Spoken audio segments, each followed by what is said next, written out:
अरे बिट्टू, क्यों डांट रहा है बेचारी को? दूसरे काम करते करते वो तुझे चाय देना भूल गई होगी। भूल गई? मतलब तू उसकी तरफदारी मत कर बुढ़िया। तुम दोनों शायद ये भूल रही हो, ये घोंसला मेरा है। अगर मैंने तुम्हें मेरे घोंसले से बाहर निकाल दिया तो तुम्हें अपनी मरी हुई नानियाँ याद आ जाएंगी। क्या आप हमें बाहर निकालेंगे? हाँ, तुम्हें कोई शक है? अब ज्यादा जुबान मत चलाओ। अब जाओ और मेरे लिए गर्मा गर्म चाय बना कर ले आओ। मैं बहुत थक गया हूँ। और बुढ़िया, तुम मुझे देख क्या रही हो? मुझे गर्मी लग रही है। अपने बूढ़े पंखों से मुझे पंखा करो। बिट्टू ने अपनी माँ और पत्नी को काम पर लगा दिया और खुद आराम से घोंसले में बैठा रहा। बिट्टू अपनी माँ और अपनी पत्नी से ऐसे ही बातें करता। बड़ा घोंसला और अच्छी नौकरी होने का उसे बड़ा घमंड था। इसी बात का वो अपने परिवार पर रोब झाड़ता और हमेशा उनकी बेइज्जती करता।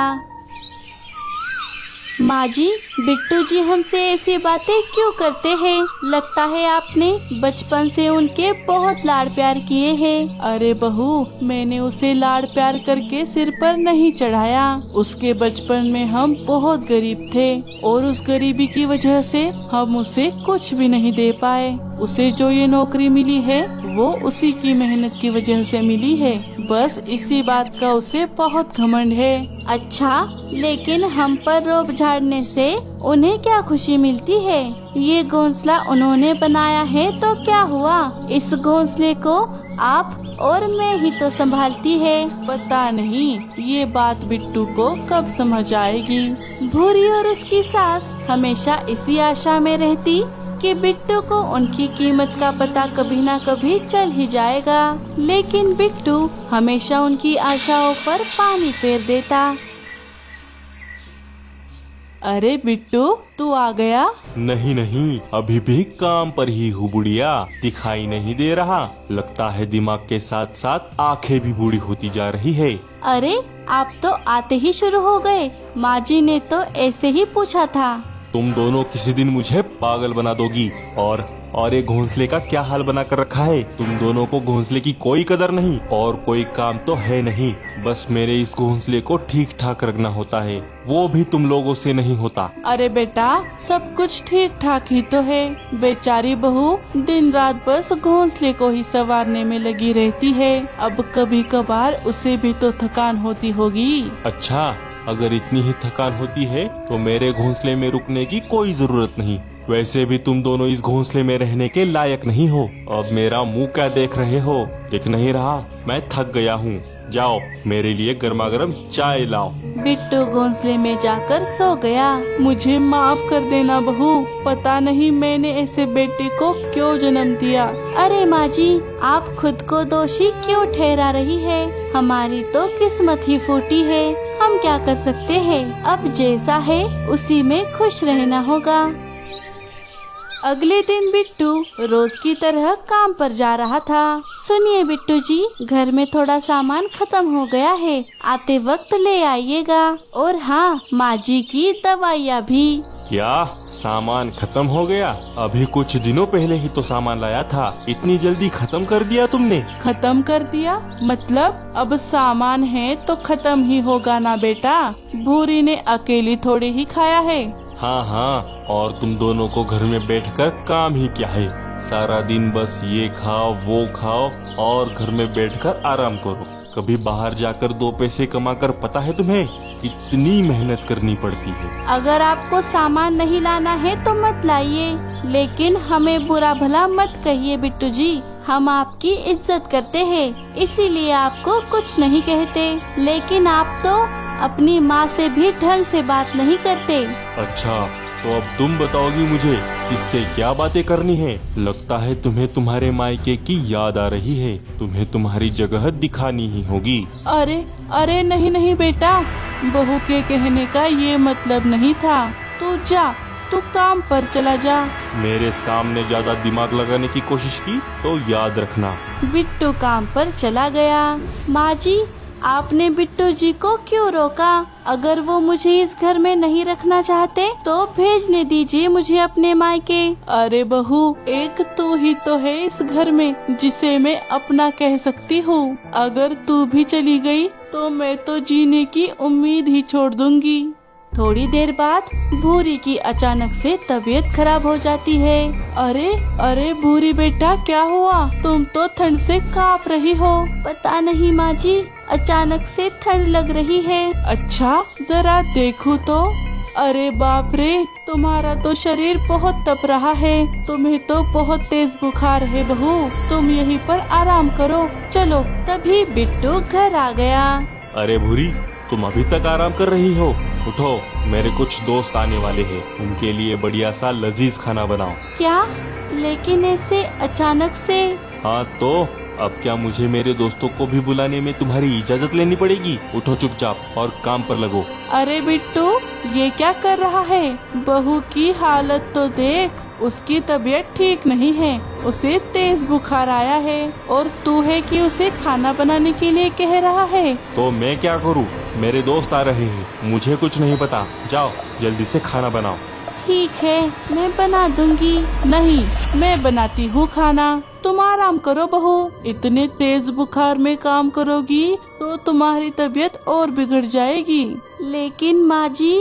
वाह वाह वाह वाह, तुम दोनों का नाटक खत्म हो गया हो तो कोई जाओ और खाना बनाओ। मेरे दोस्त आते ही होंगे, उनके सामने मुझे मेरी इज्जत का फालूदा नहीं करना है। भूरी की सास खाना बनाने चली गई, लेकिन जब से भूरी शादी कर कर घर में आई थी, उसने बिमला को कभी भी कोई काम करने नहीं दिया। इसीलिए बिमला की अब खाना पकाने की आदत छूट चुकी थी। लेकिन फिर भी उसने बिट्टू के दोस्तों के लिए खाना पकाया, लेकिन वो खाने में नमक डालना भूल गई। वो सभी को खाना परोस देती है। ये देखो, खाना भी आ गया। चलो हम सब खाने का मजा लेते हैं। सभी खाना खाने लगे। अरे थू थू थू थू थू, बिट्टू ये क्या है? ये भी कोई खाना है? इससे अच्छा तो तू हमें भूखा ही भेज देता। और नहीं तो क्या, हमें बुलाने की क्या ही जरूरत थी। अरे दोस्तों, ऐसा क्या हो गया? रुको तो। बिट्टू के दोस्त उसकी बेइज्जती करके वहाँ से चले गए, जिसका बिट्टू को बहुत गुस्सा आया। बिट्टू खाने का स्वाद लेकर देखता है, तब उसे सारी बात समझ में आ गई। बिट्टू गुस्से में अपनी माँ के पास चला गया। अरे बुढ़िया, ये कैसा खाना बनाया है तुमने, जिसे खाकर मेरे दोस्तों ने मेरी बेइज्जती की? मुझे माफ कर देना बेटा।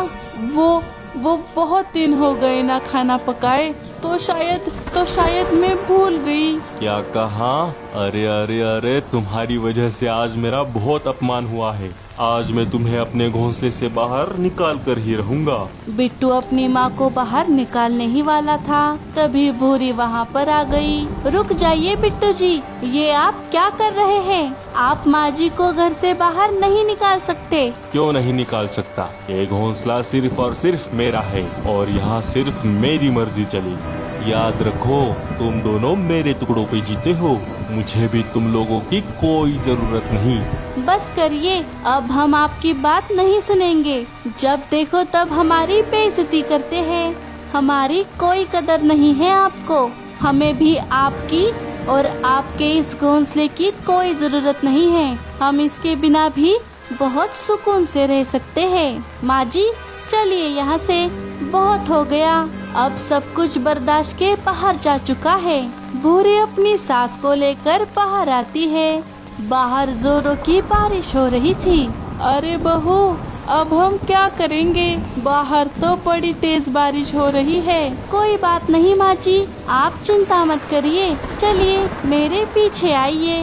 भूरी बारिश से बचने के लिए सहारा ढूंढने लगी। तभी उसे एक जगह पर एक केले का पेड़ दिखाई दिया। माँ जी चलिए, इन केले के पत्तों का सहारा लेते हैं। दोनों केले के पत्तों के नीचे आकर बैठ गई। केले के पत्ते बड़े बड़े होने की वजह से दोनों बारिश से बच गई। रात भर बारिश चलती रही और भूरी और उसकी सास केले के पत्तों की वजह से सुरक्षित बच गई। सुबह हो गई। माँ जी, आप ठीक तो है ना? हाँ, मैं तो ठीक हूँ बहू, तू भी ठीक है ना? एक तो तेरी तबीयत भी ठीक नहीं थी। नहीं माँ जी, मुझे कुछ नहीं हुआ। इन केले के पत्तों की वजह से हम दोनों बच गए। हाँ, लेकिन बहू अब हम जाएंगे कहाँ? हमें हमारा घोंसला बनाना पड़ेगा। हाँ माँ जी, वो तो मैंने कल ही सोच लिया था, और मैंने तो ये भी सोच लिया है कि हम किस चीज का घोंसला बनाएंगे जिससे वो इस बारिश का भी सामना कर सके। अच्छा, और वो क्या है बहू?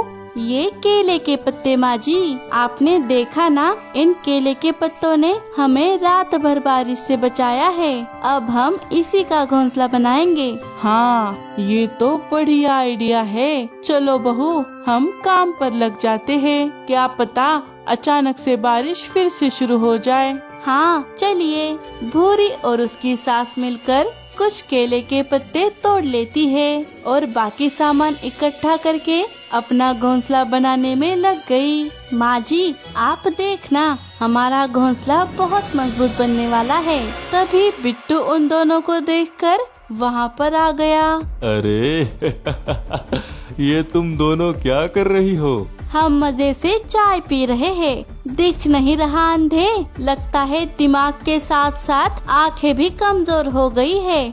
हम अपना खुद का घोंसला बना रहे हैं। अच्छा, घोंसला अच्छा है, बनाओ बनाओ, शौक से बनाओ। ये शाम तक टिक गया तो बहुत है, बाद में मेरे पास भीख मांगने मत आना। बिट्टू वहाँ से चला गया। बिट्टू की कड़वी बातें सुनकर बिमला को बहुत बुरा लगा। माँ जी, आप उनकी बातों पर ध्यान मत दीजिए। अब उनकी बातों से मुझे तो कोई फर्क नहीं पड़ता। हाँ बहू, तू ठीक कहती है। कुछ ही दिनों बाद दोनों ने पूरी मेहनत करके अपना केले के पत्तों का घर बना दिया। अरे वाह बहू, हमारा घोंसला तो बहुत बड़ा और बहुत पक्का बन गया है। हाँ माँ जी, देखिए कितने घने बादल छा गए हैं। लगता है बारिश बहुत तेज आने वाली है। चलिए घोंसले के अंदर चलिए।